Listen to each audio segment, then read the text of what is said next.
자, 이번 영상에서는 이제 저번 시간에 이어서 데이터 전처리라는 걸 한번 공부해 보도록 하겠습니다. 자, 오늘 목표는 크게 두 가지가 있어요. 첫 번째로는 아래에서 데이터 전처리를 어떻게 할 수 있을 것인가, 그 방법을 학습할 건데, 아래에서 데이터 분석을 위해 데이터 전처리를 한다고 하는 거는 이따 설명하긴 하겠지만, 데이터를 처음에 수집했을 때의 당시의 데이터와 다르게 분석하기 쉽게 데이터를 바꾸는 모든 과정들을 데이터 전처리라고 합니다.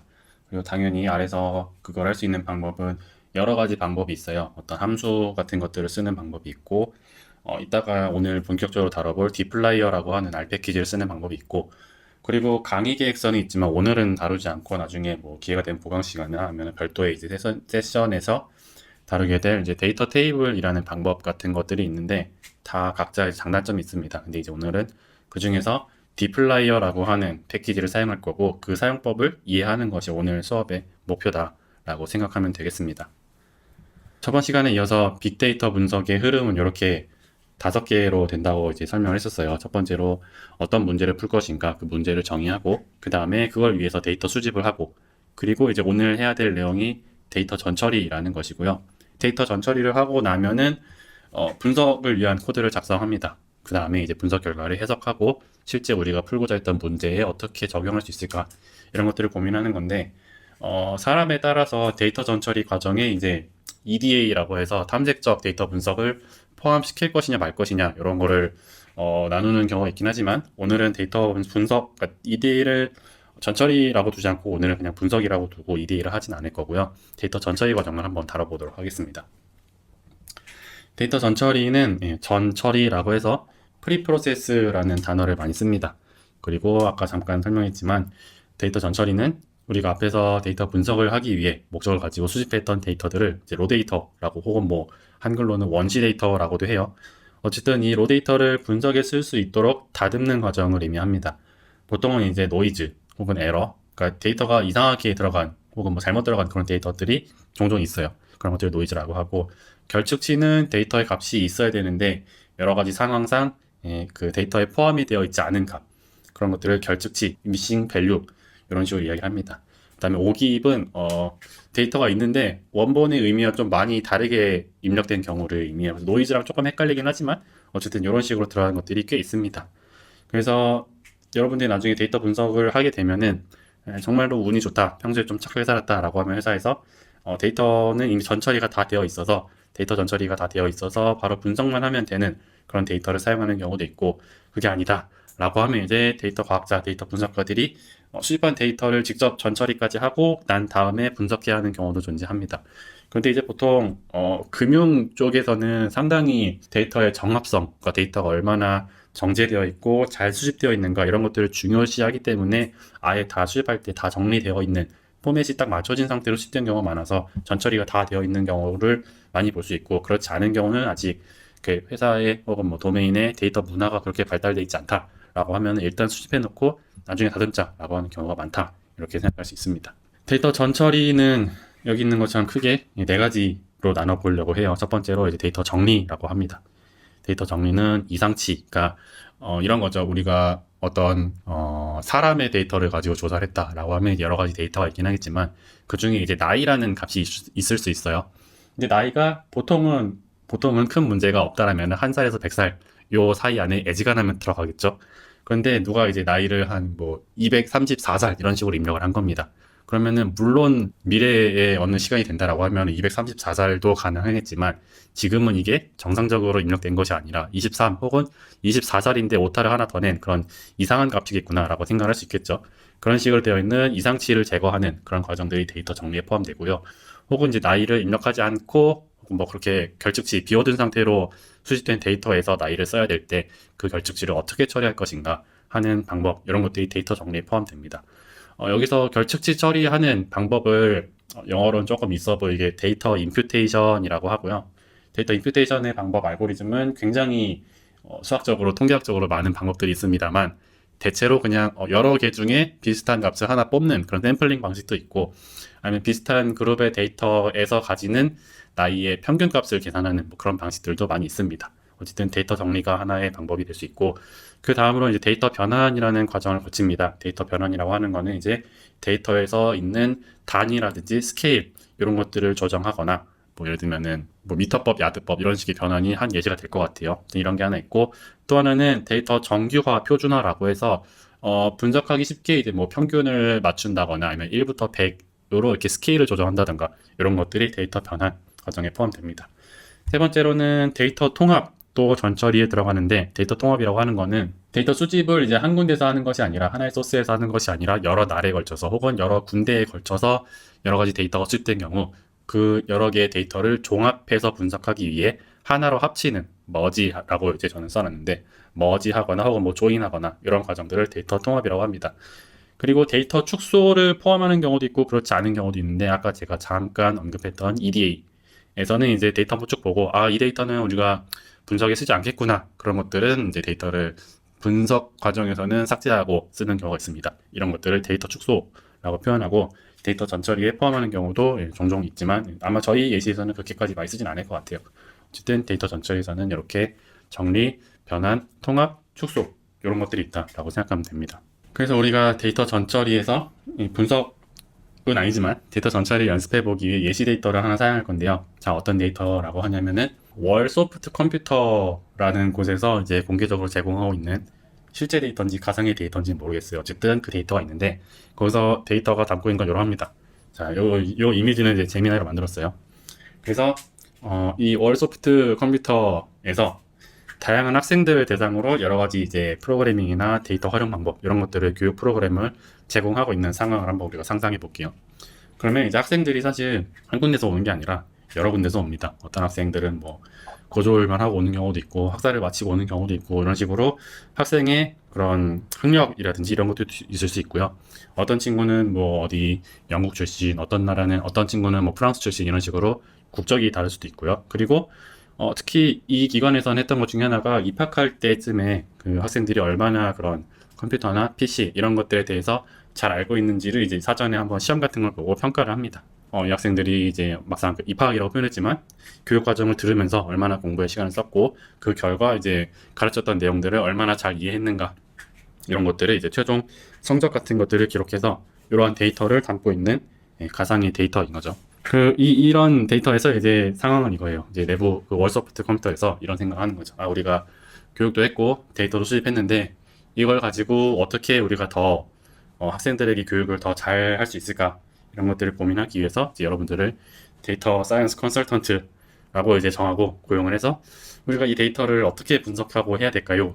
라는 그런 상황인 거예요. 이걸 상상해 보고 이제 수업을 진행하도록 하겠습니다. 데이터는 아마 제가 이러닝에 올려두었을 거긴 한데, 다운로드 받아서 확인해 보면은 그 CSV로 구성되어 있고, 데이터는 이런 식으로 구성이 되어 있습니다.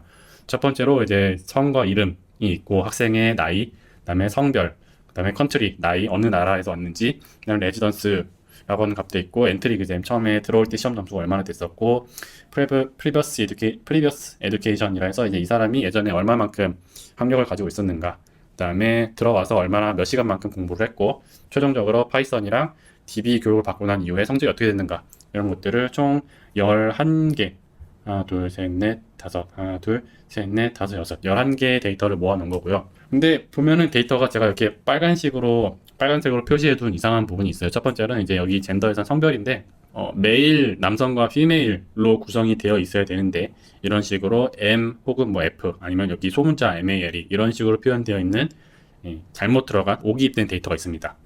그리고 요 BI 레지던스에서도 프라이빗이나 요건 어떻게 읽는지 모르겠어요. 어쨌든 요거랑 했는데, 문제는 BI 레지던스라고 하는 값이, 이 의도는 여기 BI 띄고 레지던스가 돼야 됩니다. 그런데 이제 데이터를 수집하고 입력하는 과정에서 BI 빼기 레지던스라고 한다든지 BI 언더바 레지던스라고 쓴다든지 이런 것들이 들어간 것이 있어서 우리가 데이터 전처리 과정에서 얘네들을 좀 다듬어 줘야 되고요. 그 다음에 마찬가지로 이 사람의 학력 또한 이제 마스터, 디플로마, 하이스쿨도 이렇게 하이 띄고 스쿨로 통일해 주는 게 좋겠죠, 분석을 위해서. 바첼러도 학사라는 뜻인데 이것도 여기는 R이 몇 개 들어갔고 뭐 이런 것들이 있어서 수정해야 됩니다. 그리고 디플로마라고 하는 것도 이렇게 이게 노란색으로 써 있는 표준 단어로 수정해 줘야 됩니다. 그리고 마지막으로 이제 파이썬 부분에서, 아마 이거는 처음 몇 개 데이터만 보여준 거라서 아래로 들어오는 더 많이 있을 텐데, 위에 보면은 파이썬 부분에 요 네 번째 22살 학생의 점수가 빠져 있어요. 그래서 요거를 채워서 분석할 겁니다. 근데 이제 어떻게 채울 거냐? 방법이 되게 많은데 아까 설명했던 것처럼 결집치가 아닌 모든 파이썬의 점수를 평균 내서 그 값으로 쓴다. 요거를 가정하고 데이터 전처리를 해야 됩니다. 그걸 하기 위해서 이제 여러분들이 이러닝에서 요 bi.csv라고 하는 파일을 다운로드 받으면 되고요. 그 다음에 그걸 잘 다운로드 받아서 R로 불러와서 디플라이어로 한번 작업해 보겠습니다. 예, 데이터 설명 총 11개고 구체적인 설명은 이러한데 언급했으니까 간단하게 넘어갈게요. 자, 그래서 우리가 제일 먼저 해야 될 거는 데이터 다운로드 다 받았다고 제가 가정을 할 거예요. 전 이미 여기 폴더에 있고요. 여러분도 필요하면 잠깐 멈춰놓고 다운로드 받기 바랍니다. 어쨌든 파일을 다운로드한 다음에 셋 워킹 디렉토리를 이용해서 파일을 다운로드한 작업 위치를 설정합니다. 그 다음에 이제 저번 시간에 배웠던 read csv를 가지고 bi csv를 이제 bi라는 오브젝트로 읽어보겠습니다. 자, 저는 RStudio를 켜서 한번 해볼게요. 자, 이런 식으로 되어 있고 저는 그 bi.csv를 다운로드라는 폴더에다가 저장을 해놨어요. 그러니까 그걸로 한번 바꿔보겠습니다. set working directory 다운로드. 오케이. 그 다음에 bi는 read csv. 예. 그 다음에 head bi로 제대로 읽은 걸 확인했습니다. 여러분들도 아마 요거가 좀 바꿔야 될 거예요. 근데 요거 바꾸고 나서 bi 읽고 잘 읽어지는지 확인하신 다음에 이어서 진행하면 되겠습니다. 자, 여기서부터는 이제 디플라이어라고 하는 R 패키지의 사용법을 설명할 건데요. 디플라이어 굉장히 중요하고 R을 데이터 분석으로 쓴다라고 하면은 반드시 써야 되는 건 아니지만 거의 대부분 써야 하는 그런 패키지입니다. 자, 디플라이어라고 하는 이름이 사실 굉장히 특이해요. 이거 처음 보면은 어떻게 발음해야 되지? 그런 생각도 많이 드는데 디플라이어를 저는 이제 데이터의 D 그 다음에 플라이어라는 이름으로 많이 설명을 합니다. 그래서 플라이어라고 하는 거는 이렇게 생긴 그 공구를 의미해요. 실제로 이 디플라이어 그 GitHub 홈페이지 가보면 아이콘을 이런 식으로 만들어 놨고요. 디플라이어는 데이터의 매니플레이션, 데이터 작업을 하기 위한 R 패키지입니다. 그리고 먼저 아래 거를 먼저 설명을 하면은 디플라이어에서 제공하는 함수가 굉장히 많은데 그 중에 이제 한 6개 정도의 주요 함수를 익혀두면은 애지간한 함수는 나머지 그때그때 검색해서 쓸 수 있고 애지간한 데이터 전처리 작업은 할 수 있다. 이렇게 생각해도 됩니다. 그래서 6개 주요 함수는 사실 순서는 뭐 그렇게 중요하지 않지만 제가 자주 쓰는 좀 설명할 순서대로 한번 넣어봤어요. 그래서 첫 번째로는 select라는 함수가 있고요. 그 다음에는 filter, 세 번째 mutate, 네 번째는 보통은 summarize를 많이 설명을 하는데 summarize 함수만 쓰는 경우, 단독으로 쓰는 경우는 많지 않고 group by라는 함수, 요 group by라는 함수랑 summarize라는 함수는 각각 별도의 함수인데 요 두 개를 같이 쓰는 경우가 많습니다. 그래서 요거를 하나로 묶었고요. 그 다음에 rename이랑 arrange라는 6개의 함수가 있습니다. 그리고 특히 이제 오늘은 추가로 설명할 게 요 파이프 연산자라고 하는 걸 설명을 할 거예요. 그래서 디플라이어에서 이 디플라이어를 포함해서 여러 가지 데이터를 다루기 위한 작업을 할 수 있는 패키지가 tidyverse라고 하는 패키지가 있어요. tidyverse. 저번에 봤던 헤이븐도 그 패키지 중에 하나고요.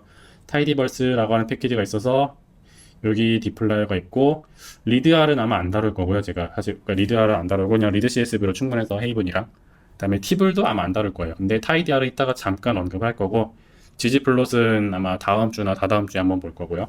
포켓이랑 스트링은 안 볼 거고 퍼도 안 다룰 겁니다. 루브리데이트도 우리 수업에서는 만들 것 같긴 한데 어쨌든 이런 식으로 데이터 사이언스, 데이터 과학, 데이터 분석을 위한 그런 주요 R 패키지에 모음을 해놓은 일종의 그런 세계관, 생태계라고 생각하면 됩니다. 이 타이디버스의 특징 중에 하나는 굉장히 많죠.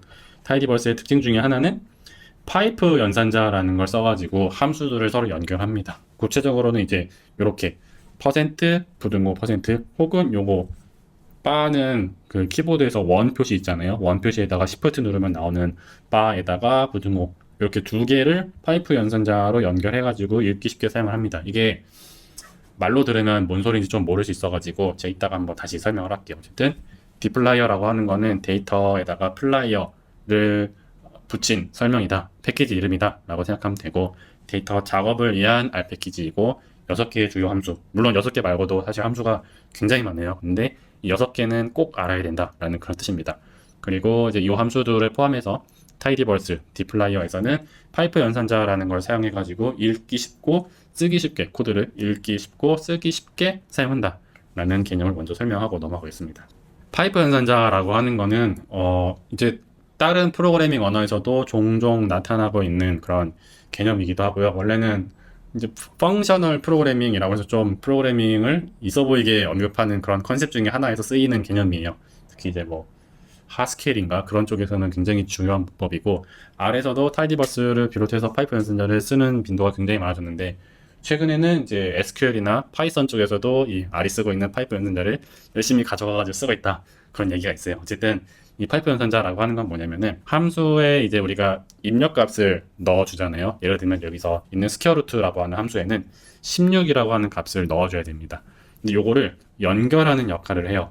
그래서 예를 들어 보면은 요 스퀘어루트 16, 요 사용법은 16을 파이프 연산자 해서 스퀘어루트에 넣는다 라는 방식과 똑같이 작용을 합니다.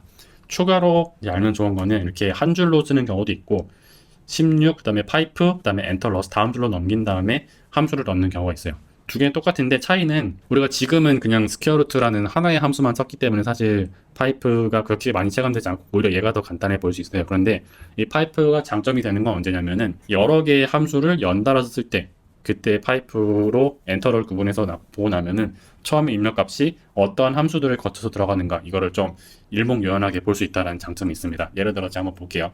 여기다 칠게요. 그냥 제가 x라는 데이터가 있어요.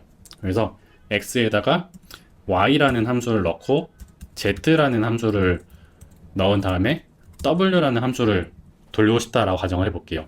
그러면은 이걸 하기 위해서는 어떻게 하냐면은 그냥 리절트라고 합시다. 리절트는 w에 z에 y에 x 이렇게 돼야 돼요. 근데 파이프를 쓰면은 어떻게 되냐? 리절트는 x에 y 넣고 그 다음에 z 넣고 w 넣고, 근데 이걸 조금 더 읽기 쉽게 하기 위해서 파이프 다음을 이제 엔터로 넘겨줍니다. 이런 식으로. 그러면은 이 리절트가 사실 이렇게 보면 좀 헷갈릴 수 있는데, 리절트는 x라는 값에다가 y랑 z랑 w라는 함수를 파이프를 통해서 연결해서 쓴다 라고 바로 이해할 수 있다는 그런 장점이 있거든요. 물론 성능상으로는 아마 큰 유의미한 차이는 없어요. 그렇기 때문에 이 코드는, 이 파이프 연산자라고 하는 거는 우리가 코드를 쓰기 쉽게 또 하면서 동시에 코드를 읽기 쉽게도 할 수 있다 라는 그런 특징이 있습니다. 특히 이제 디플라이어에서 쓰는 여러 가지 데이터 전처리 함수들을 사실 데이터 하나에 함수 하나만 쓰는 경우는 거의 없고 여러 개의 함수를 쓰거든요. 앞에서 봤던 여기 뭐 셀렉트, 필터, 뮤테이트 이런 함수들을 여러 개를 쓰는데, 그거를 여기다가 이렇게 계속 가로치고 하지 않고 셀렉트, 필터, 뮤테이트 이런 식으로 단계를 거치게끔 보여주면은 훨씬 더 이 타이디한 그런 정신에 부합한다라고 볼 수 있겠습니다. 근데 이 파이프 연산자는 지금은 R이, 저희가 여기 있는 거 보면은 R이 4.5 버전이잖아요. 어쨌든 R4 버전이라서 기본으로 이렇게 된 파이프를 제공합니다. 이걸 이제 네이티브 파이프라고 부를 거예요. 근데 예전에 R4 버전 이전에 3.3이나 2 이쪽 버전에서는 기본으로 이 파이프 연산자를 제공하지 않았어요. 하지 않았고, 대신에 이 파이프 연산자를 마그리터라고 하는 R 패키지에서 제공을 했습니다. 마그리터라는 R 패키지가 뭐냐? 예, 요 패키지인데, 이게 아마 이 그림에서 따온 패키지일 거예요. 그래서 이 그림이 이 파이프 그려놓고 이거는 파이프가 아니다 쓴 그런 예술 작품으로 알고 있는데, 파이프라는 단어를 인용하기 위해서 이 그림의 컨셉을 사용했고, 이 그림이 아마 마그리터였나 그럴 겁니다. 어쨌든 별로 중요하진 않고 그냥 이런 게 있었구나, 예전에는 파이프를 쓰는 게 복잡했구나 라고만 생각하고, 그래 마그리트 이미지의 배반 뭐 이런 그림이라고 해요. 어쨌든 여기에서 파이프라는 개념을 쓰기 위해 마그리터라는 패키지로 이렇게 아까 제가 잠깐 설명했던 부등호 %라는 파이프 연산자를 썼었는데, R이 4 버전이 되고 나서부터는 네이티브 파이프도 써보기가 좋더라, 우리 그냥 기본으로 지원하자 라고 해서 지원한다 라고 생각하면 됩니다. 이제는 기본 R에서도 제공하고, 컨트롤 시프트 M이라는 단축키로 이 파이프를 입력할 수 있습니다. 사실 이렇게 입력을 하나 상당히 손이 낯설거든요. 연산자가 한 번에 더하기 빼기처럼 그냥 하나만 쓰는 게 아니고 두 개, 세 개 쓰다 보니까 모르겠으면은 그냥 컨트롤 시프트 M 키를 누르면 이 파이프 오퍼레이터가 자동으로 입력된다 라고 생각하면 되고, 이 단축키는 몇 안 되는 R에서 쓰는 단축키이기 때문에 익숙해지는 것도 좋습니다. 그 다음에 이어서 이제 디플라이어 개념을 쭉 설명을 해보겠습니다. 자, 우리 너무 당연하게도 기본 R에는 디플라이어가 설치되어 있지 않아요. 그래서 인스톨 패키지를 이용해서 이 디플라이어라는 패키지를 설치할 거고, 그 다음에 라이브러리라는 함수를 이용해서 불러올 겁니다. 그리고 자주 언급하지만 인스톨 패키지에서는 함수 패키지 이름에 요 따옴표가 하나 돼도 되고 두 개도 되는데 어쨌든 따옴표를 붙여야 되고, 라이브러리에서는 붙이지 않습니다. 자, 설치 한번 해볼게요. 인스톨 패키지, 그 다음에 요거 쌍따옴표도 되고 그냥 따옴표도 돼요. 한 다음에 설치를 해서 설치를 할 거고요. 그 다음에 라이브러리라는 함수를 이용해서 설치했던 디플레이어를 불러오겠습니다. 불러오고 나면은 아마 이런 식으로 경고창이 나타날 거예요. 이게 어떤 뜻이냐라고 하면은 디플라이어에서 쓰는 함수들이 뭐 굉장히 많죠. 근데 그 중에 필터라는 함수도 쓰고 레그라는 함수도 쓰는데 요 두 함수는 기본 R, 그러니까 스태츠라고 하는 패키지에 있는 필터랑 레그라는 함수와 동일하기 때문에 겹친다, 충돌이 난다 라고 하는 그런 경고 문장이고요. 여기 있는 거는 이제 디플라이어에서 제공하는 인터섹트나 셋, 딥, 아마 이게 그 차집합 계산하는 거고요. 그 다음에 유니언 뭐 이런 것들이 함수가 있는데 이것도 이제 기본 베이스 패키지에 있는 함수들이랑 겹친다. 그렇기 때문에 주의를 써라 라고 생각하면 됩니다. 근데 어쨌든 이런 경고가 나지만 큰 문제는 없어요. 우리가 지금 쓰는 거 수준에서는.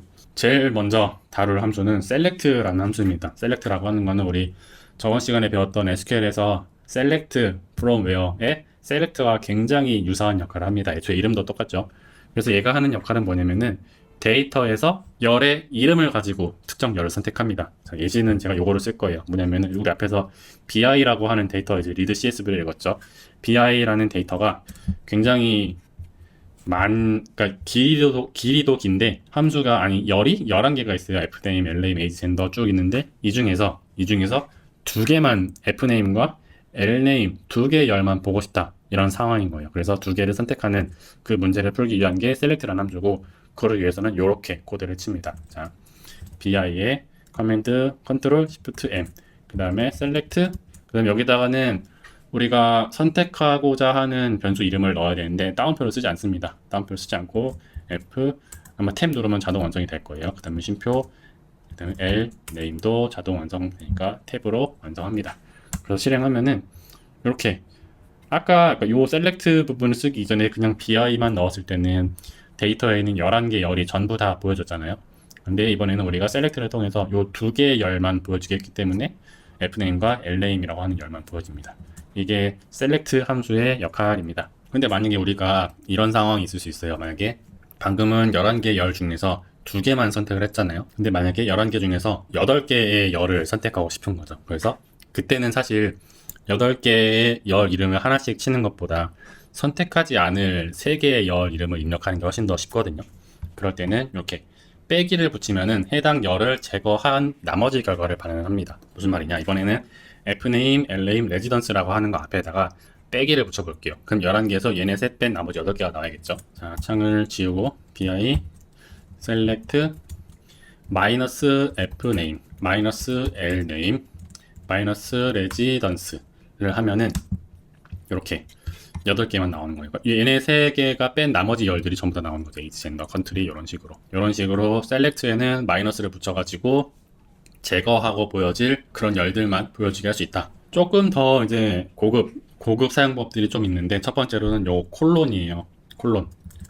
콜론이라고 하는 거는 얘는 세미콜론이고 얘는 콜론인데 그냥 그 이퀄 요거 말고 요겁니다. 그래서 얘는 범위를 두어서 선택하는 겁니다. 예를 들면 자 이게 무슨 내용이냐, 일단은 제가 콜네임즈라는 걸 써가지고 bi에 어떤 열 이름이 있는가를 한번 볼 거예요. 그럼 이제 얘네들이 순서대로 있잖아요. 근데 만약에 lname부터 residence까지 이렇게 하나 둘셋넷 5개의 열만 데이터로 우리가 선택을 하고 싶다 라고 하는 상황을 생각해 봅시다.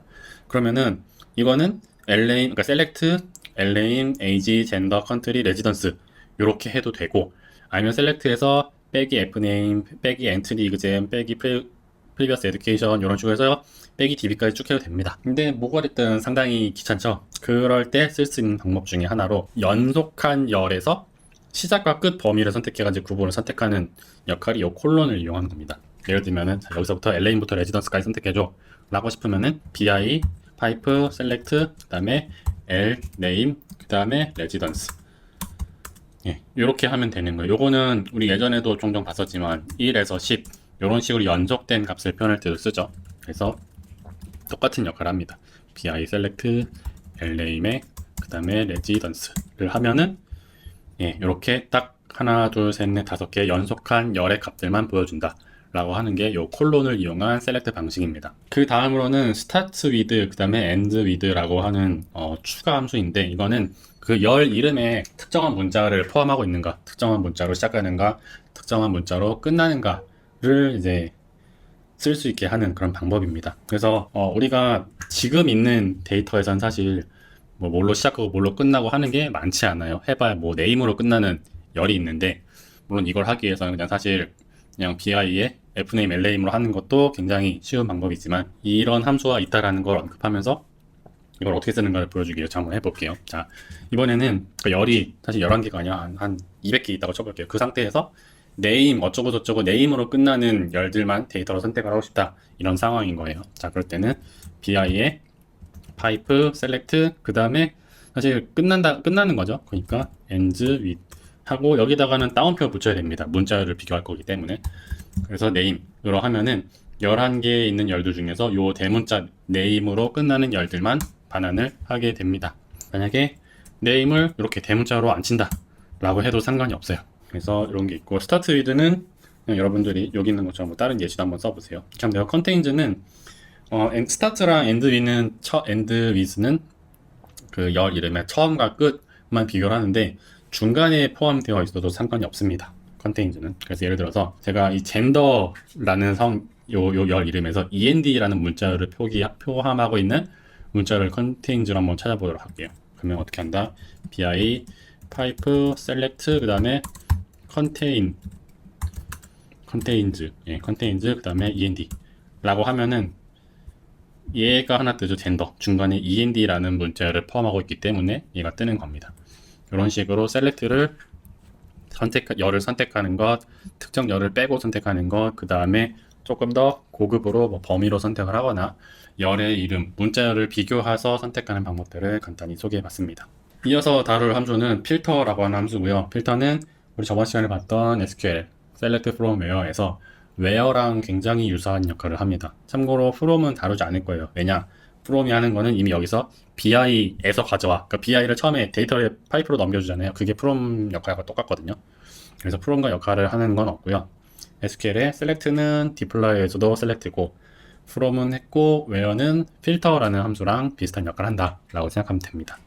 어쨌든 필터가 하는 역할은 데이터의 행을, 그러니까 데이터의 값을 조건에 따라서 선택을 하는 겁니다. 예를 들면은 BI 데이터에서 이제 age라는 열들이 쭉 있잖아요. 근데 그 age 값이 30보다 큰 값만 고르고 싶어, 이런 상황인 거죠. 그럴 때는 BI 파이프 넣고 필터 age가 30보다 큰 거, 이런 식으로 쓸 수 있습니다. 주의할 점으로 일단은 이걸 한번 해볼게요. 자, BI의 파이프 필터 age는 30 하면은, 처음에 원래 BI에는 우리가 아까 봤던 거에서는 계속 이제 70개의 데이터가 있었어요. 이런 식으로. 어디 갔니? 지웠구나. 자, 77개의 데이터가 있는데, BI에서 age가 30보다 큰 거, 그러니까 얘네들은 빠지겠죠. 25나 22 이런 값들은. 그거를 하고 났더니 이렇게 49개의 데이터만 남는 걸 볼 수 있다라는 겁니다. 그런데 이제 주의할 점으로 필터는 모든 열을 선택을 해요. 그러니까 행의 값만 가지고 비교를 하고 열은 어떤 걸 할 거다를 선택하지 않기 때문에, 그래서 보통은 필터만 단독으로 쓰는 경우보다는 아까 봤던 select라는 함수를 이용해서 특정한 열만 보고 싶을 때는 약간 이런 거죠. BI의 필터 age는 30, 그 다음에 파이프 하나 더 넣고 select 뭐 fname lname 그 다음에 age, 이런 식으로 여러 개의 함수를 파이프로 연결해서 쓰는 경우가 굉장히 많습니다. 이게 그거를 의미하는 거예요. 그리고 필터에는 어쨌든 이 안에 들어가는 게 true, false로 구분할 수 있는 컨디션, 조건문이 필요하고요. 앞에서 봤던 부등호, 뭐 이상, 이하, 혹은 뭐와 같다, 증거 두 개는 같다라는 뜻이에요. 자, 예를 들면은 age가 30보다 큰 거 말고 얘가 30인 거다 라고 하면은 정확하게 30인 값만 나오고, 30이 아니다 라고 하면은 느낌표 등호라는 방법을 씁니다. 아까 77개에서 같은 두 개 빼고 75개 나왔죠. 그게 있고, and랑 or는 여러 개의 조건을 같이 쓸 때 씁니다. 예를 들면 이런 거예요. 자, 필터 age는 아니다. age는 초과 30으로 하고, and로 하고, 젠더는 female, 이런 식으로 여러 개의 조건을 같이 쓸 때 and를 쓰고요. 혹은 이거는 이제 동시에 만족하는 거고, 하나는 이렇게 그 바를 하나만 입력하면은 30보다 크거나 여성인 경우를 모두 선택한다. 앞에 and 거는 여성이면서 30보다 큰 거를 선택한다, 그 뜻이에요. 어쨌든 and, or 등을 조건으로 사용할 수 있고, 그런데 이제 저는 개인적으로 둘 다 성능에 큰 차이는 없는데 AND랑 OR로 끊어 쓰는 것보다 이렇게 파이프 하나 더 넣어서 필터를 더 쓰는 것을 더 선호합니다. 왜냐면 이게 보일 때 헷갈리지 않는 게 꽤 중요하거든요. 그래서 물론 이제 OR는 안 되고 AND만 되는데 이런 식으로 AND OR를 써도 되고 아니면은 또 하나의 파이프로 여러 필터 함수를 연결 쓸 수 있는 방법도 있다. 이런 것도 그냥 참고해주면 좋겠습니다. 그 다음에 뮤테이트 함수인데 뮤테이트 함수는 이제 SQL에도 하는 역할이 있긴 한데 as인가 아마 그럴 거예요. 근데 우리가 저번에 이거 안 다뤘죠. 왜냐 그냥 SQL에서는 데이터 읽는 것만 할 거고 데이터 변환하는 거는 R에서 할 거다라고 하고 제가 설명 안 했기 때문이에요. 그래서 뮤테이트는 조금 낯선 경험일 수 있습니다. 뮤테이트가 하는 역할은 데이터에서 열을 생성하거나 변경하거나 삭제하는 역할을 합니다. 그래서 일단은 이 좀 개념이 많으니까 예시를 하나 먼저 볼게요. 자, 다 지우고 bi의 뮤테이트는 그 뮤테이션 돌연변이, 그러니까 새롭게 뭔가 만들다라는 뜻이겠죠. 뮤테이트는 한 다음에 제가 이런 상황을 한번 생각해 볼게요. 우리가 요 월소프트 컴퓨터에서 준 데이터가 1년 후에 됐을 때 나이를 한 살 더 추가한다. 그런 상황인 거예요. 그럴 때 이제 원래는 age라는 값이 있었는데 이번에 1년 후인 new age라고 하는 변수를 만들어 보겠습니다. 그럴 때 하는 거는 bi의 파이프 뮤테이트까지 쓴 다음에 새롭게 우리가 사용할 변수 이름을 입력합니다. new age. 그 다음에 여기다가 이제 그러면 이 new age라는 열을 어떤 값을 기준으로 만들 거냐 요거를 코드에 넣어줘야 되는 거예요. 물론 이 경우는 age 플러스 1 이렇게 하면 되겠죠. 근데 여기서 주의할 거는 여기에는 문자열들이 하나도 그러니까 따옴표가 하나도 들어가지 않습니다. 그래서 이렇게 하면 되고 신기한 결과가 있는데 일단은 fname부터 여기까지는 똑같은 값이에요. db까지는. 그런데 뮤테이트를 쓰면은 그 결과가 제일 끝 오른쪽에 새롭게 추가가 됩니다. new age는 앞에서 우리가 정했던 age 플러스 1일 건데 age가 44, 60, 25 이런 식으로 되죠. 근데 여기다 1을 더한 거니까 45, 61, 26 이런 식으로 새로운 열을 만들 때 뮤테이트를 쓸 수 있다 라는 게 있습니다. 변경은 어떻게 할까요? 변경도 똑같아요. 근데 차이는 이번에는 앞에서는 새롭게 쓸 변수 이름을 우리가 new age라고 새롭게 만들었잖아요. 근데 여기에 새로운 변수 이름을 넣는 게 아니라 기존에 있는 변수 이름 age를 뭐 age 플러스 1로 쓰겠다라고 하면은 그거는 새로운 열을 생성하지 않고 값이 변경만 되겠죠. 그래서 이것도 한번 해보겠습니다. 지우고 bi 파이프 뮤테이트 age는 age 플러스 1 이렇게 하면은 사실 age라는 열을 우리가 새롭게 추가하지 않았죠. 그렇기 때문에 오른쪽에 추가되지 않고요. 원래 있었던 44, 60, 25에서 1을 더한 값이 새로운 age의 값으로 쓰이는 것을 볼 수 있습니다.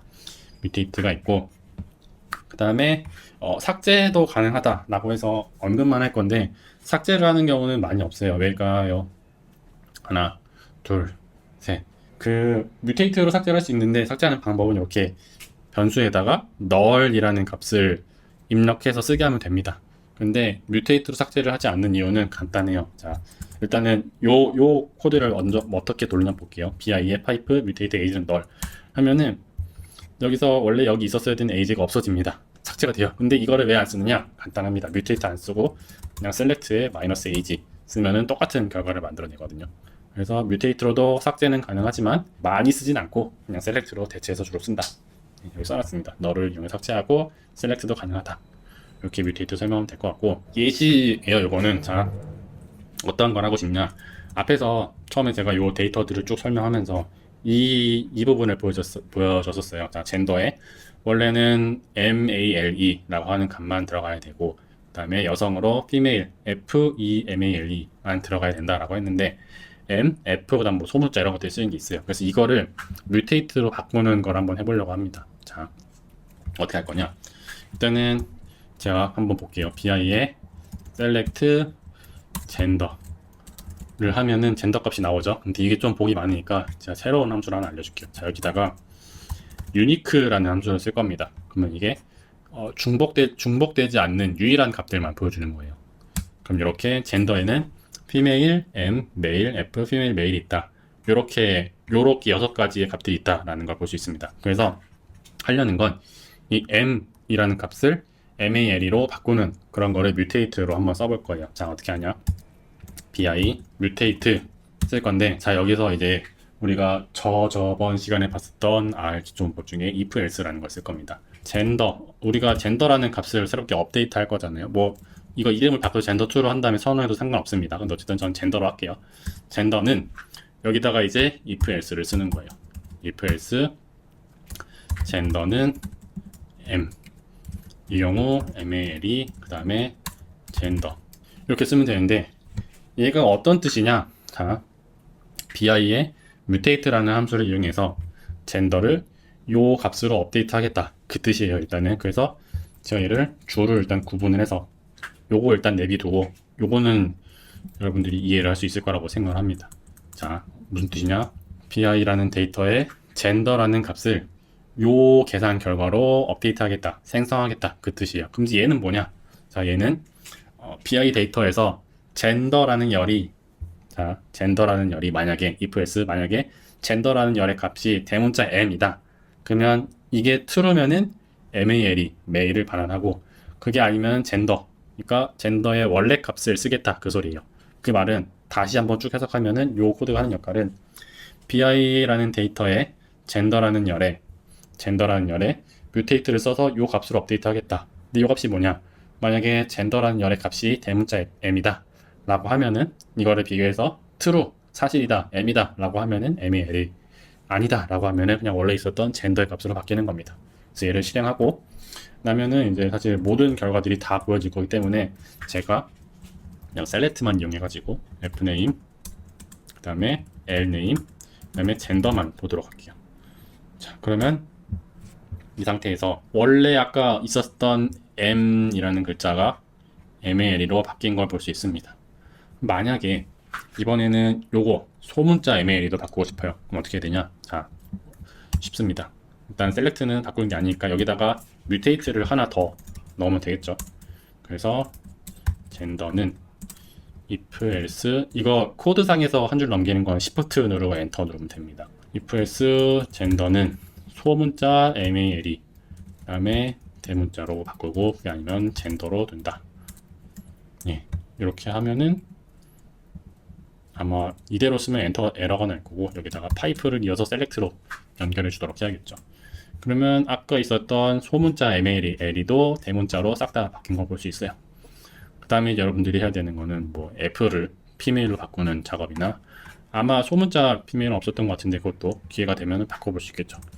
이런 식으로 뮤테이트를 이용해서 값을 if else, 그러니까 기존 열의 값을 활용해서 새로운 열의 그런 것들로 바꿀 수가 있습니다. 이런 사례를 보여줬고, 우리가 디플라이어를 배운 지 아직 1시간이 채 안 됐잖아요. 그러다 보니까 저는 이제 사실 디플라이어를 쓴 게 엄청 오래됐으니까, 거의 몇 년이 됐으니까 잘 알고 있지만 여러분들이 많이 어려울 겁니다. 많이 헷갈리고. 그렇기 때문에 그럴 때는 GPT한테 물어보세요. 그래서 대신에 이제 내가 어떤 일을 하고자 하는지 정확하게 이제 잘 설명하는 게 좀 필요하겠죠. 그래서 GPT한테 이렇게 물어볼 수 있어요. 자, 디플라이어를 사용해서, 아니면 디플라이어를 사용해서 라고 언급을 하고, 데이터의 젠더 값이 m이면 메일로 변경, 그게 아니면 그대로 두도록 하는 코드를 알려줘 라고 하면 이제 막 설명을 합니다. 그리고 이제 코드 예시가 있고, 그 다음에 뭐 코드 설명도 하는 경우가 있을 텐데, 이 코드를 그대로 쓰면은 되겠죠.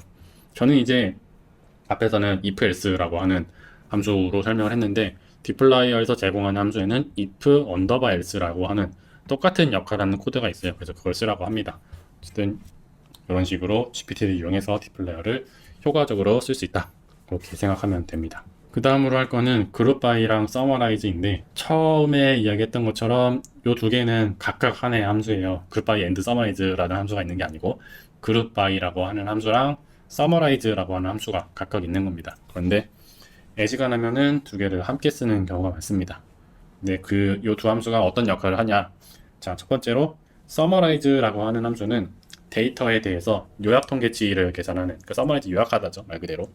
그래서 요약 통계치를 계산하는 역할을 합니다. 이게 summarize고, 이게 아마 S 말고 Z도 되나? 그럴 거예요.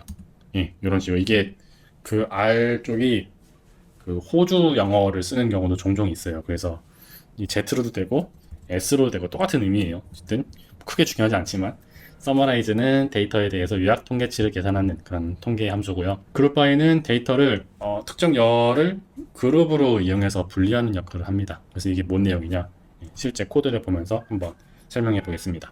여기 있는 예시 코드는 결과를 먼저 일단 설명을 하면은 bi라는 데이터에다가 그룹 by 함수를 써서, 그러니까 젠더로 그룹을 만들고, 그 다음에 이제 age의 평균값을 min age, 요거 뮤테이트 쓰는 방법이랑 똑같죠.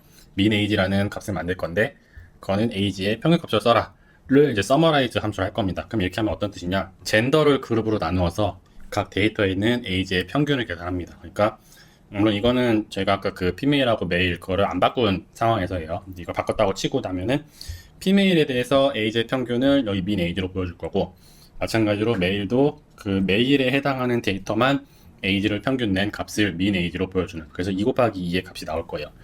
근데 만약에 요 그룹 바이를 안 쓴다 라고 하면은 이 데이터의 모든 데이터를 그냥 평균 낸, 그러니까 데이터의 모든 데이터의 에이지 값을 평균 낸 값을 min age라고 하는 35로 없습니다. 근데 당연히 이런 값을 데이터 분석 과정에서 쓰는 경우는 거의 없습니다. 거의 없고, 왜냐면 모든 데이터 그냥 뭐 개수 셀 때는 종종 할 텐데, 사실 그것도 굳이 빌라이어 안 쓰고 그냥 디멘전으로 보면 되니까요. 결칙지 보거나 어쨌든. 그래서 서머라이즈만 하나 딸랑 쓰는 경우는 거의 없고, 그룹 바이로 같이 쓴다라고 하는 게 그 뜻입니다. 그래서 요거를 일단 한번 해볼게요. 자, 일단은 요거 코드가 좀 길어지니까 이제 여기 코드에다가 옮겨놓고 쓰겠습니다. 참고로 그 패키지 중에 크게 중요하지 않은데 인스톨 패키지로 하면은 스타일러라고 하는 styler이라고 하는 함수가 패키지가 있어요.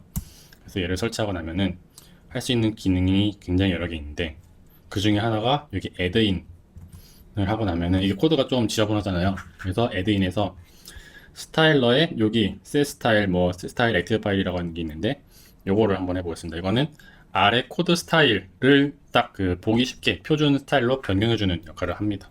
어쨌든 스타일러로 코드 다듬을 수 있다 하는 거 잠깐 설명했는데, 일단은 그 여기서 스몰 피메일과 F를 일단 피메일로 계속 다 바꿔보겠습니다.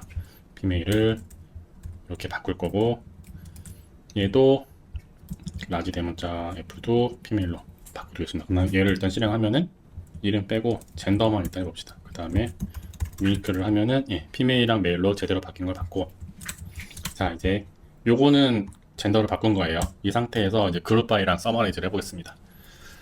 그룹 바이 그 다음에 여기다가는 젠더를 쓰면 되겠죠. 근데 이렇게 한 줄을 넘겨도 되고 안 넘겨도 됩니다. 이렇게 하고 서머라이즈 그 다음에 여기다가 뮤테이트 하는 거랑 똑같이 count n이라고 하는 게 자동 원소이 되니까 이것도 한번 해볼게요. n이라고 하는 건 개수 세는 거예요. 그 다음에 서머라이즈 여러 개 할 때는 두 번 하는 게 아니라, 자 여기다가 쉼표를 찍어주고 합니다. min age는 min age. 자 이렇게 하면은 어떤 게 나오냐, 앞에 뮤테이트를 이용해서 성별의 값을 메일이랑 피메일로 통일을 해준 다음에 젠더를 따라 그룹을 나누고 그룹별로 개수랑 평균 연령을 보여주는 역할을 합니다. 자 이렇게 그러면은 데이터에는 피메일이라는 젠더를 가지는 데이터가 43개가 있고 43개가 있고, 그 다음에 걔네들의 평균 에이지는 35다. 메일이라는 젠더를 가지는 거는 34개, 뭐 평균 연령은 35.5다. 이런 식의 그룹별 요약 통계치를 만드는 역할을 그룹 바이랑 서머라이즈가 합니다. 이어서 설명할 함수는 여기서부터 쉽습니다. 그러니까 셀렉트랑 필터 쉽고 뮤테이트는 좀 낯설 거예요. 그 다음에 그룹 바이랑 서머라이즈도 마찬가지로 좀 낯설 겁니다. 그래서 이 두 개는 좀 헷갈리고, 그 다음에 지금 볼 리네임이랑 어레인지는 상당히 쉬운 함수입니다. 자, 얘가 하는 역할은 뭐냐면은 데이터의 열 이름을 변경하는 거예요.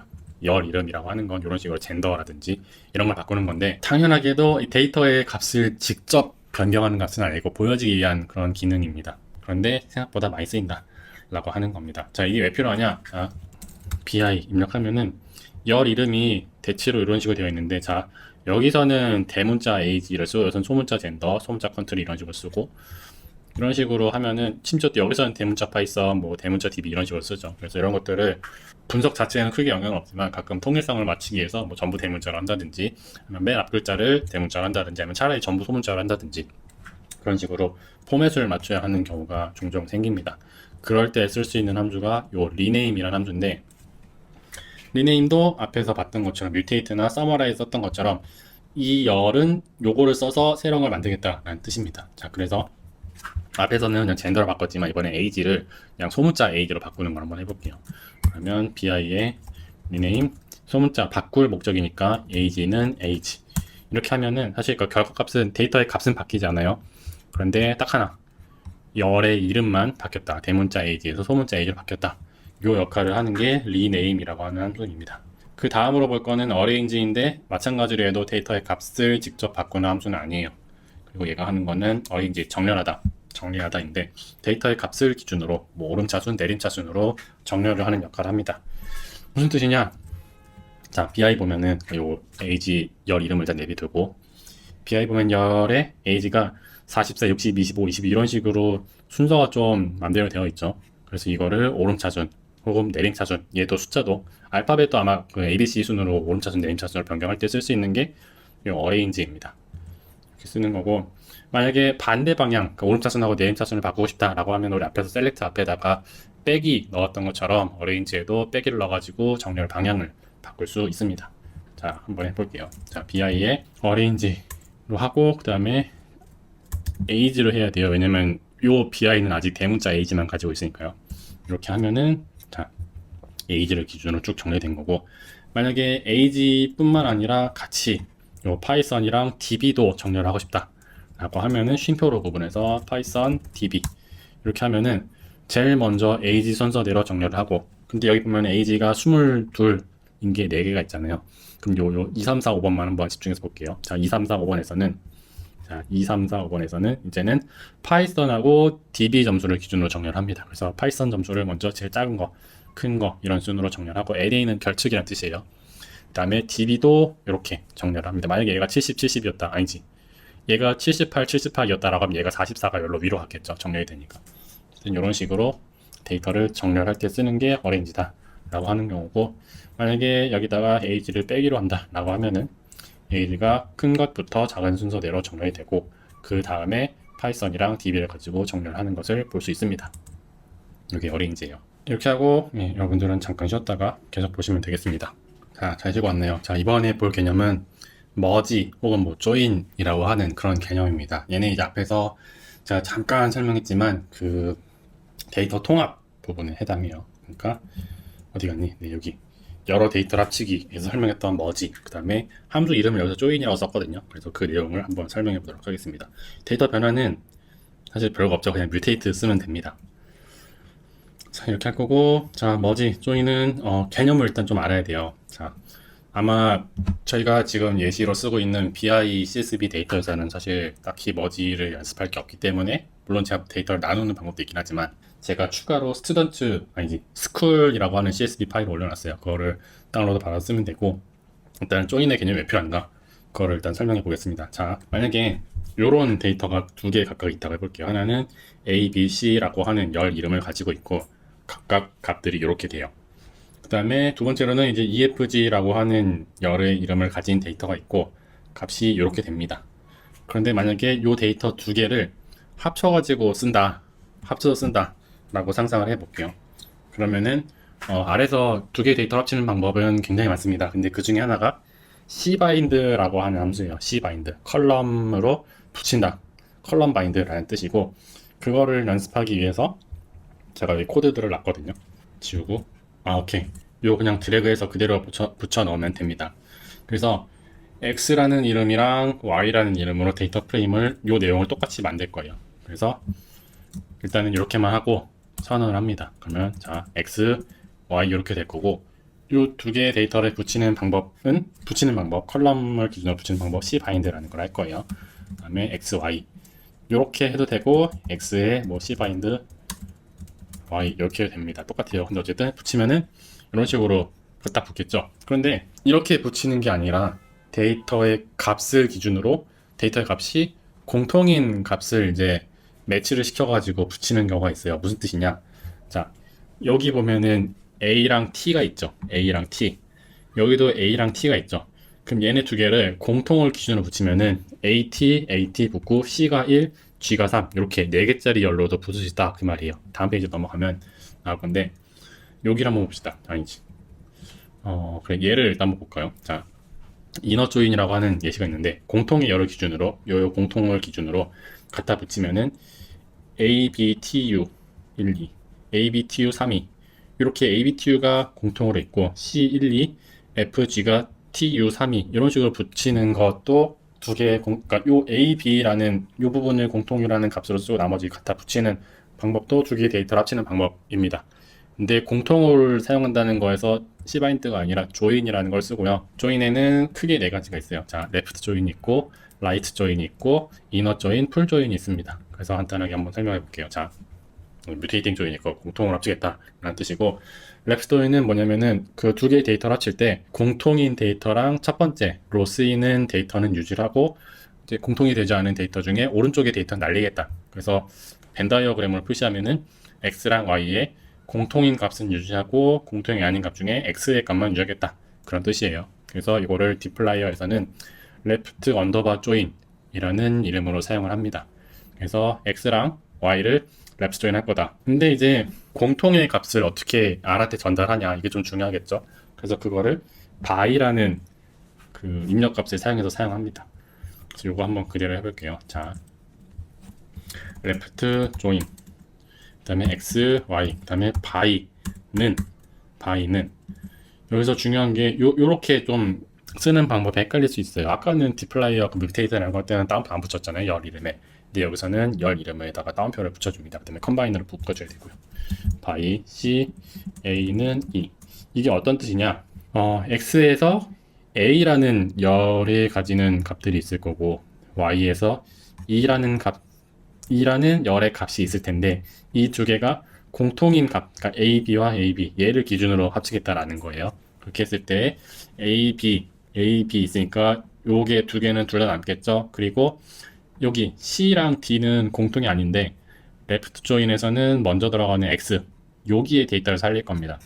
그러면은 이렇게 a, b가 공통으로 들어가고 그 다음에 c 데이터만 들어가요. d 데이터 날라가죠. 그런데 c에 해당하는 데이터에는 여기서는 그러니까 a, b일 때 fg가 t3, u2로 그 선언이 되어 있는데 그러니까 a가 c일 때는 fg가 없어요. 그래서 이 부분은 이렇게 결측치로 표현이 됩니다. 어쨌든 이런 식으로 할 수 있는 게 레프트 조인의 예시이다 라는 거고요. 레프트 조인이 있으면 당연히 라이트 조인도 있겠죠. 정확하게 반대이고 역할도 반대입니다. 공통이고 오른쪽의 데이터만 유지한다 라는 거예요. 그래서 얘는 똑같이 쓸 수 있어요.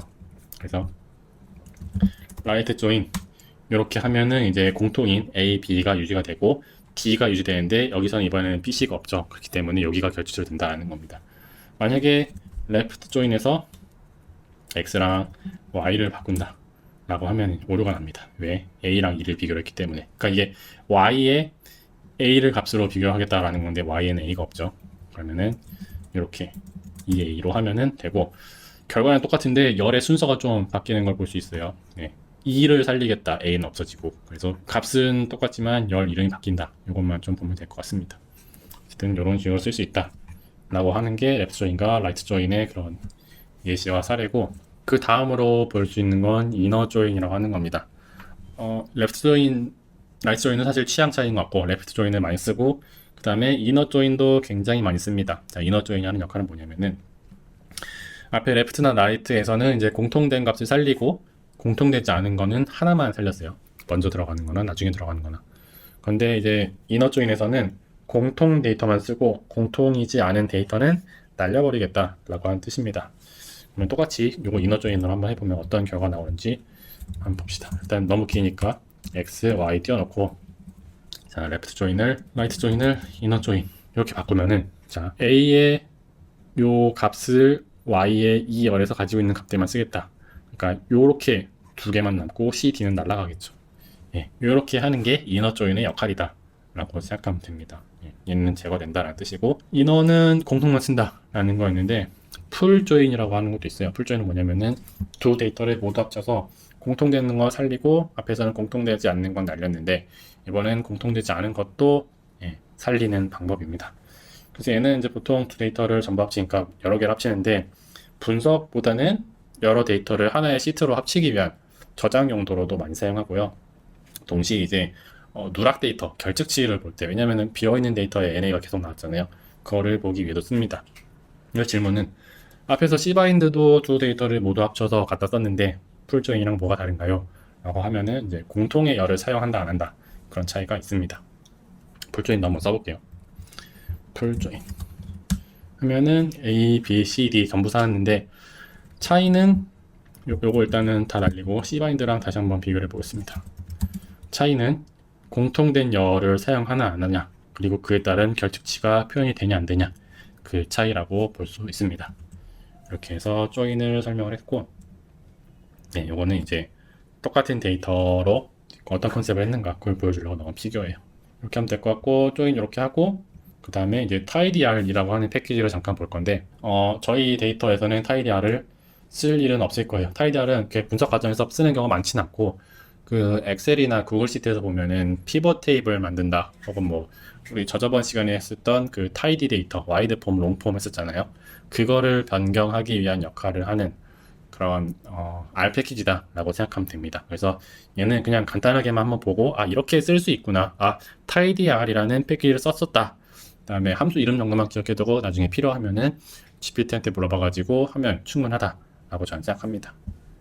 자, tidy 데이터 이미 여러분들이 알고 있겠지만 다시 한번 설명을 하면은 이런 역할을 합니다. 자, 테이블 데이터를 이렇게 선언할 건데, 각 열, A열, B열, C열, D열로 구분이 되어 있고, 이 열들은 각 데이터의 변수를 의미합니다. 뭐 연도, 나이, 뭐 점수, 키 이런 식으로 각 변수를 담고 있는 게 열이고요. 그 다음에 열이 나왔으면, 컬럼이 나왔으면 이제 로, 행이 나와야겠죠. 그래서 각 행은 하나의 데이터, 영어로 이제 observation, 관측 혹은 뭐 케이스라고 표현하는데, 뭐 첫 번째 사람, 어느 나라 출신, 점수가 몇 점, 뭐 나이가 몇 살, 이런 식의 하나의 케이스, 하나의 관측, 하나의 데이터를 의미하는 역할이 tidy 데이터. 그래서 행과 열을 명확하게 구분하는 구성으로 하는 그런 데이터를 의미한다라고 생각하면 됩니다. 그래서 이 tidr은 데이터를 타이디하게 바꾸는 역할을 한다라고 하는데, 아마 여러분들이 나중에 데이터 분석을 하게 되면은 시간하면은 다 뭐 롱폼이든, 이제 롱폼보다는 와이드 폼으로 기록되어 있는 경우가 많긴 하겠지만, 가끔 그거를 아주 가끔, 아마 그렇지 않은 경우도 많을 텐데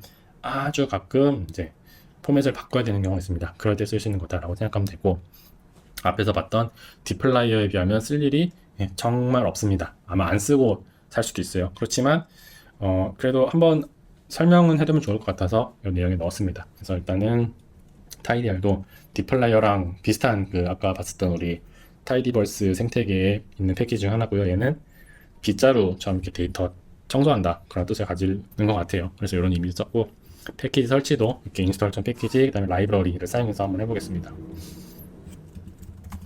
install 패키지 하고 tidr, 그 다음에 라이브러리 tidr 하면은 끝입니다.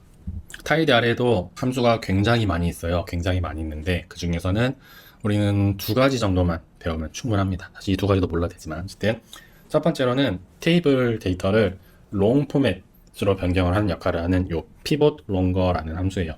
롱 포맷이다 라고 하는 거는 이런 식으로 A, B, C라는 나라의 연도별로 뭐 수입이 얼마 있다, 뭐 지출이 얼마 있다 라고 하는 데이터가 이렇게 있을 때 이거를 이렇게 길게 위아래로 변수랑 값을 분리하는 역할을 하도록 롱 포맷으로 변경하는 게 pivot longer라는 함수입니다. 그래서 이 데이터는 tidr 함수에 이미 예시 데이터로 얘네가 구현을 해놨어요. 그래서 그걸 한번 써보겠습니다. 자, 어떻게 할 거냐, table 4a라고 하는 걸 한번 쳐볼게요. 이 라이브러리 불러온 상태에서 table 4a 라고 하면은 똑같죠. 근데 이제 ABC가 아프가니스탄, 브라질, 차이나로 바뀌었을 뻔 똑같습니다. 요 데이터도 아마 0.7K, 2K 요거랑 똑같을 거예요. 이러한 데이터를 요렇게 위아래로 길게 이어지는 롱 포맷으로 변경해 보겠습니다. 피벗 롱거로. 자, 어떻게 할 거냐, 당연히 요 테이블 4a 파이프 하는 건 똑같고 피벗 롱거라는 함수를 쓸 거예요. 자, 이거 지우고 테이블 4a 파이프 넘겨서 피벗 롱거로 할 건데, 여기서 중요한, 좀 복잡하죠. 중요한 함수가, 중요한 입력값이 있습니다. 자, 첫 번째로 요 콜즈라는 건데, 뭐냐면은 어떤 값을 길게 늘리게 쓸 거냐라는 의미라고 생각하면 됩니다. 자, 우리 이 테이블 4a를 띄워놓고 하는 게 낫겠네요. 테이블 4a 피벗 롱거일 텐데, 자, 우리는 요 두 개의 열, 1999와 2000을 아래로 길게 늘리고 싶은 거죠. 그래서 콜즈는 23 이렇게 할 거고, 그리고 이제 요거 그 늘렸을 때 열 이름을 어떻게 정할 거냐를 이런 식으로 쓸 수 있어요. 그래서 이거 이대로 하면 아마 name, value라는 그런 값이 같기 때문에, 물론 이 상태에서 rename 아까 해가지고 뭐 이어는 name 이렇게 해도 방법이 되긴 합니다. 오히려 저는 이걸 더 선호해요. 근데 만약에 이거 굳이 한 번도 안 쓰고 싶다 라고 하면 여기서 pivot 2, 3 한 다음에 여기다가 name, 기본으로 name이라는 값이 들어가니까 names2는 2요. 이렇게 하면은 자동으로 바뀌는 거 볼 수 있고요. 그 다음에 names2 대신에 values2로 하면은 요 value라고 하는 값을 뭐 case라고 하네요. case로 바꾸는 방법도 있다. 그래서 pivot 롱거는 데이터를 위아래로 길게 롱 포맷으로 만드는 역할을 하고, 반드시 써야 되는 건 컬럼즈라고 하는 어떤 열을 위아래로 늘릴 것인가를 넣어야 되고, 만약에 이제 취향에 좀 맞추고 싶다, 바로 pivot 롱거 안에서 열 이름을 바꾸고 싶다 라고 하면은 names2, values2를 이용합니다. 이게 pivot 롱거 함수 사용법이었어요. 그 다음으로는 pivot wider라고 하는 건데, 이름 보면 딱 봐도 롱 포맷으로 있는 데이터를 와이드 포맷으로 다시 바꾸는 역할을 하는 함수다 라고 우리가 상상을 해볼 수 있겠죠. 그래서 자, 이번에 잠깐 우리가 하나 테스트 해봅시다. 이렇게 합시다. 그 테이블 4라는 값이 없잖아요. 그래서 아까 포맷 요거 pivot 롱거 한 값을 너무 길어지니까 테이블 4라고 저장을 하고 이어서 진행을 할게요. 테이블 4. 오케이. 그래서 이 테이블 4를 이번에 다시 테이블 4a처럼 이 와이드 포맷으로 바꾸는 역할을 pivot wider라는 함수를 이용해서 해볼 겁니다. pivot wider 할 건데 요거는 이제 테이블 4로 바꾸는 거예요. 그러면 테이블 4 pivot wider인데 여기서도 중요한 함수가 있습니다. 요거 두 개예요. 자, names from, value from. 아까 썼던 names2랑 values2에 딱 매치되는 거라고 생각하면 좋을 것 같아요. 그래서 wider로 바꿀 건데 테이블 4에서 어떤 거를 길게 다시 그 좌우로 돌리게 쓸 거냐 라고 하는 겁니다. names from은 이어. 근데 여기서는 따옴표 안 붙여요. 이게 또 이상하죠. 이어. 그 다음에 values from은 어딨냐, case. 자, 이렇게 하면은 처음에 만들었던 테이블 4a와 동일한 와이드 폼 형태로 다시 바꾸는 거를 볼 수 있습니다.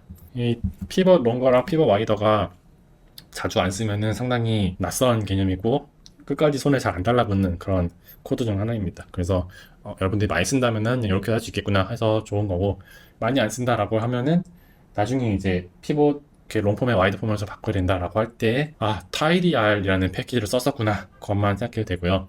사실 이 tidr 외에도 예전에는 reshape라는 패키지를 썼던 것 같아요. 근데 걔네가 이제 약간 잘 안 쓰이고 하면서 이쪽에서도 이제 tidr 써라 그런 식으로 많이 권장을 하고 있습니다. 어쨌든 이런 식으로 오늘 내용들을 설명을 마무리하면 될 것 같고, 과제입니다. 자, 우리 앞에서 봤던 BI 데이터, 그 다음에 아마 여러분들이 다운로드했을 school.csv가 있을 거예요. 그 이러닝에 있을 거고 그 데이터를 다운로드 받아서 쓸 건데, 자, 첫 번째로 데이터 전처리 할 겁니다. 과제로 데이터 전처리 할 건데, 첫 번째 해야 될 거는 이제 결측치를 처리할 거예요.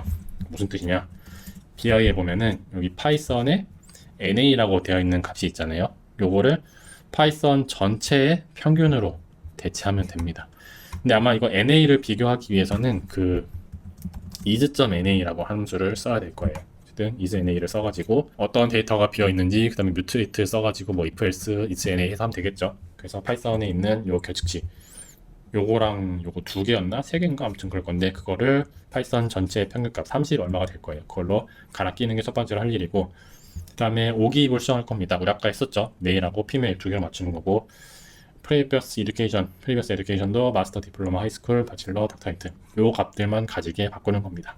레지던스도 이렇게 바꾸고, 컨트리는 국가는 많이 바꿀 게 없는데 그 노르웨이를 이렇게 두 개로 표현한 데이터들이 있어요. 걔네들을 노르웨이로 바꾸면 됩니다. 그래서 결측 처리랑 오기입을 한 다음에, 그 다음에 school csv라고 하는 파일에는 그 학생들의 학번과 소속 학과를 제가 가상으로 만들어서 올려놨어요. 가상형 데이터입니다.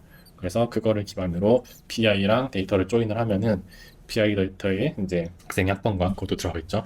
그래서 조인한 결과를 이제 cleanedbi.csv라는 이름으로 write csv 써가지고 저장을 하고, 그 다음에 이렇게 변환을 하는 이 긴 코드가 있을 거잖아요. 그 코드도 어쩌고저쩌고 .r로 저장을 해서 R 코드랑 csv 파일 두 개를 제출하면 됩니다. 그래서 어쨌든 이렇게 해서 오늘 강의를 마치도록 할 거고요. 과제 열심히 하시고 다음 주에 또 보도록 하겠습니다.